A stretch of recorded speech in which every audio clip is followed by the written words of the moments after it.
പറഞ്ഞതുപോലെ ഈ മുൻകാല സമരങ്ങളൊന്നും കേരളത്തിന് മറക്കാൻ പറ്റില്ല. വ്യത്യസ്തമായ രീതികളിൽ ഈ ഉദ്യോഗാർത്ഥികൾ തെരുവിൽ കിടന്ന് സമരം ചെയ്ത കാഴ്ചകൾ നമ്മൾ കണ്ടിട്ടുള്ളതാണ്. അതേ ഒരു സാഹചര്യത്തിലാണ് ഇപ്പോൾ ഈ വർഷത്തെ ഉദ്യോഗാർത്ഥികളും ഉള്ളത്. കാത്തു നിൽക്കുന്ന ആയിരക്കണക്കിന് ഉദ്യോഗാർത്ഥികളാണ് പുറത്തുള്ളത്. എത്ര പേരാണ് ഈ വർഷത്തെ ലിസ്റ്റിലുള്ളത്, എത്ര പേർക്ക് നിയമനം കിട്ടാനുണ്ട് എന്നുള്ള വിവരങ്ങളെല്ലാം നമുക്ക് വിശദമായി തന്നെ നോക്കേണ്ടതുണ്ട്.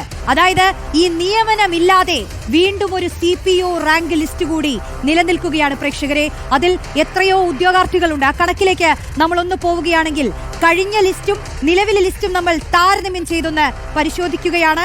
അതിൽ നമുക്ക് നോക്കാം. ഈ കഴിഞ്ഞ ലിസ്റ്റിൽ ഉള്ളത് 13,975 പേരാണ് കഴിഞ്ഞ ലിസ്റ്റിലായിട്ടുള്ളത്.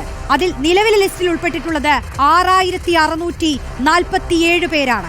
ഈ കഴിഞ്ഞ വർഷത്തെ 13,975 പേരിൽ നിയമനം ലഭിച്ചത് 4,783 പേർക്കാണ്. എന്നാൽ ഈ വർഷത്തെ കണക്കുകൾ ഒന്ന് നോക്കൂ. നിലവിലെ ലിസ്റ്റിൽ 6,647 പേരുണ്ട്. എന്നാൽ അതിൽ നിയമനം ലഭിച്ചിട്ടുള്ളത് 1,836 പേർക്കാണ്. അതായത് കഴിഞ്ഞ വർഷത്തേത് അപേക്ഷിച്ച് നോക്കുമ്പോൾ 1/4%, അതായത് ലിസ്റ്റ് വെട്ടിക്കുറച്ചു. 13,975 ആയിരുന്നു കഴിഞ്ഞ ലിസ്റ്റിൽ ഉണ്ടായിരുന്നതെങ്കിൽ അതിന്റെ 1/4 മാത്രമാണ് ഈ വർഷത്തെ ലിസ്റ്റ്. ഇത്രയും അധികം ഉദ്യോഗാർത്ഥികൾ പുറത്തു നിന്ന സാഹചര്യത്തിൽ, വലിയ സമരങ്ങൾ കഴിഞ്ഞ വർഷം കേരളം കണ്ട സാഹചര്യത്തിലാണ് ഈ ലിസ്റ്റ് ഇത്രയാക്കി കുറച്ചത്. പക്ഷേ എന്നിട്ടും നിയമനം വളരെ കുറച്ച് മാത്രം. ഇനി മറ്റൊരു കണക്കിലേക്ക് വരാം. അതായത് ഈ വർഷം നിയമനം കിട്ടിയിട്ടുള്ള 1,836 പേർ. ഈ ലിസ്റ്റ് നിലവിൽ വന്നത് 2024 ഏപ്രിൽ 14 ഈ ലിസ്റ്റ് പുറത്തു വന്നത്. അതിൽ മെയിൻ ലിസ്റ്റിൽ ഉൾപ്പെട്ടിട്ടുള്ളത് 4,725 പേരാണ്. സപ്ലിമെന്ററി ലിസ്റ്റിൽ ഉൾപ്പെട്ടിട്ടുള്ളവരുടെ കണക്ക് നോക്കിയാൽ അത് 1,922 പേരാണ്. നോക്കൂ, 4,811 പേരാണ് പുറത്ത് കാത്തിരിക്കുന്നത്, നിയമനം ലഭിക്കാതെ. ഇന്ന് വരും നാളെ വരും നിയമനമെന്ന പ്രതീക്ഷയോടെ കാത്തിരിക്കുന്ന 4,811 പേർ. പക്ഷേ ഇത്രയും ആളുകൾക്ക് ഇനിയുള്ള ഈ 2 മാസത്തിൽ നിയമനം ലഭിക്കുമോ എന്നുള്ളതാണ് ചോദ്യം. അപ്പോൾ ഇത്രയും അധികം ആളുകൾ പുറത്തു നിൽക്കുന്നു. കൂടുതൽ പേർക്ക് ഇത്തവണ നിയമനം ലഭിച്ചിട്ടുള്ളത് മലപ്പുറത്താണ്. അത് 385 പേർക്കാണ്. ഏറ്റവും കുറവ് നിയമനം ലഭിച്ചിട്ടുള്ളത് തലസ്ഥാനത്താണ്, 164 പേർക്ക്. നോക്കൂ, ഇതാണ് സാഹചര്യം. ഇത്രയും പേർ പുറത്തു നിൽക്കുന്നു. 4,811 പേർ പുറത്തു നിൽക്കുന്നു. നിയമനമില്ലാതെ വീണ്ടും ഒരു CPO റാങ്ക് ലിസ്റ്റാണ് നമ്മുടെ മുന്നിലുള്ളത് പ്രേക്ഷകരെ. ഈ സംസ്ഥാനത്ത് ഫീസർ അവരുടെ ഈ റാങ്ക് ലിസ്റ്റ് കാലാവധി അവസാനിക്കും. 2 മാസം മാത്രം ബാക്കിയുള്ളപ്പോഴും 30% നിയമനം പോലും നടന്നിട്ടില്ല എന്നുള്ളതാണ് കണക്കുകളിൽ നിന്ന് നമുക്ക് വ്യക്തമായത്.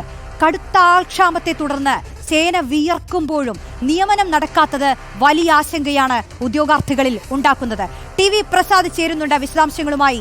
പ്രസാദ്, ഇത്രയധികം ആളുകൾ പുറത്തു നിൽക്കുന്നു. നമ്മൾ വലിയ സമരങ്ങൾ കാണേണ്ടി വരുമോ എന്നുള്ളതാണ് നമ്മൾ ഉറ്റുനോക്കുന്ന ഒരു കാര്യം. കാരണം കഴിഞ്ഞ വർഷമൊക്കെ നമ്മൾ കണ്ട സമരം ഞാൻ തുടക്കത്തിൽ തന്നെ സൂചിച്ചതാണ്. തല മൊട്ടയടിച്ചും തെരുവിൽ കിടന്നുരുണ്ടും പുല്ല് തിന്നുമൊക്കെ സമരം ചെയ്യേണ്ടി വന്നു അവർക്ക്. പക്ഷെ എന്നിട്ടും ഈ ലിസ്റ്റിന്റെ കാലാവധി നീട്ടിക്കൊടുത്തില്ല. അതുകൊണ്ട് ഈ വർഷം എന്ത് സംഭവിക്കുമെന്നുള്ളതാണ് ഈ ഉദ്യോഗാർത്ഥികളുടെ ഏറ്റവും വലിയ ആശങ്ക, അല്ലേ? ഉറപ്പായും റോഷ്നി, അതുതന്നെയാണ്. ഇനിയിപ്പോൾ ഈ ഉദ്യോഗാർത്ഥികൾ കൂട്ടത്തോടെ കഴിഞ്ഞ വർഷത്തെ പോലെ അതിൻ്റെ മുമ്പുണ്ടായതുപോലെ സെക്രട്ടേറിയറ്റിലേക്ക് വരുമോ എന്നുള്ളത് തന്നെയാണ് അവരും ഉറ്റുനോക്കുന്നത്. കാരണം അങ്ങനെ ഒരു പ്രതിഷേധത്തിനുള്ള സാധ്യത കാണുന്നുണ്ട്. കാരണം ഏറ്റവും ജെന്യൂനായ ആവശ്യമാണ് അവർ മുന്നോട്ട് വയ്ക്കുന്നത്. നേരത്തെ റോഷ്നി പറഞ്ഞതുപോലെ 13,950 പേരുടെ പട്ടികയാണ് മുമ്പത്തെ റാങ്ക് ലിസ്റ്റിൽ ഉണ്ടായതെങ്കിൽ അതിൽ 30%, കൃത്യമായി പറഞ്ഞാൽ 32% മാത്രമായിരുന്നു അതിൽ നിയമനമുണ്ടായത്. ആ സമയത്ത് മുഖ്യമന്ത്രി അടക്കമുള്ളവരെല്ലാം പറഞ്ഞത് ഇങ്ങനെ വലിയ ജംബോ ലിസ്റ്റാക്കി അതിൽ നിന്ന് ആളുകൾക്ക് ജോലി കിട്ടാത്ത ഒരു സ്ഥിതി ഇനി ഉണ്ടാവില്ല. അതുകൊണ്ട് തന്നെ എത്രത്തോളം ഒഴിവുകൾ ഉണ്ടാവും അതിന് കണക്കായുള്ള റാങ്ക് പട്ടികയായിരിക്കും ഇനി പുറത്തിറക്കുക എന്ന് പറഞ്ഞു. വലിയ പ്രതീക്ഷയോടെ ഉദ്യോഗാർത്ഥികളെല്ലാം കാത്തിരുന്നു. കഷ്ടപ്പെട്ട് പരീക്ഷ എഴുതി. ഏറ്റവും ഒടുവിൽ ലിസ്റ്റും വന്നു. ആ ലിസ്റ്റ് മെയിൻ ലിസ്റ്റും സപ്ലിമെൻ്ററിയും എല്ലാം അടക്കം 7,000-ൽ കുറവാണുള്ളത്. 6,500-ഓളം മാത്രമാണ് വരുന്നത്. ഇവരെല്ലാം കരുതിയത് അത്രത്തോളം ആളുകൾക്കെങ്കിലും ജോലി കിട്ടും എന്നുള്ളതാണ്. പക്ഷേ നിർഭാഗ്യകരമെന്ന് പറയട്ടെ, കഴിഞ്ഞ ഏപ്രിൽ മാസത്തിൽ ഇതിൻ്റെ റാങ്ക് ലിസ്റ്റ് പുറത്തു വന്നെങ്കിലും നിയമനത്തിനുള്ള ശുപാർശ കൊടുക്കുന്ന മാസം മാത്രമാണ്. അതായത് ഏപ്രിൽ കഴിഞ്ഞ് May, June, July, August, September ഈ 5 മാസങ്ങൾ അല്ലെങ്കിൽ ഒക്ടോബർ വരെയുള്ള ഈ 6 മാസങ്ങൾ ഒന്നും ചെയ്യാതെ അവിടെ നിന്ന് ഇങ്ങോട്ടേക്കാണ് നിയമന ശുപാർശ നൽകി തുടങ്ങിയത്. ഇപ്പോഴും 30% പോലും പിന്നിട്ടിട്ടില്ല റോഷ്നി. നമ്മൾ നേരത്തെ കണ്ടതുപോലെ 14,000-ൽ നിന്ന് 6,000 5000-ആയി വെട്ടിക്കുറച്ചിട്ടും അതിലെ 30% പേർക്ക് പോലും നിയമനം കൊടുക്കാൻ തയ്യാറാകുന്നില്ല.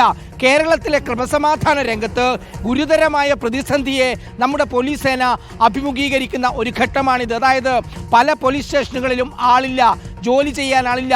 കടുത്ത മാനസിക സമ്മർദ്ദത്താൽ പോലീസ് ഉദ്യോഗസ്ഥർ അങ്ങിങ്ങായി ആത്മഹത്യ ചെയ്യുന്നത് നമ്മൾ റിപ്പോർട്ട് ചെയ്യേണ്ടി വരുന്നു. തീർച്ചയായും ഒരുപാട് ഒഴിവുകളുണ്ട്, പക്ഷേ ആ ഒഴിവുകൾ റിപ്പോർട്ട് ചെയ്യാതെ പൂഴ്ത്തിവെക്കുകയാണ് സർക്കാർ എന്നതാണ് ഇതിലെ ഗുരുതരമായ ഏറ്റവും പ്രധാനപ്പെട്ട ഘടകം. പ്രസാദിലേക്ക് ഞാൻ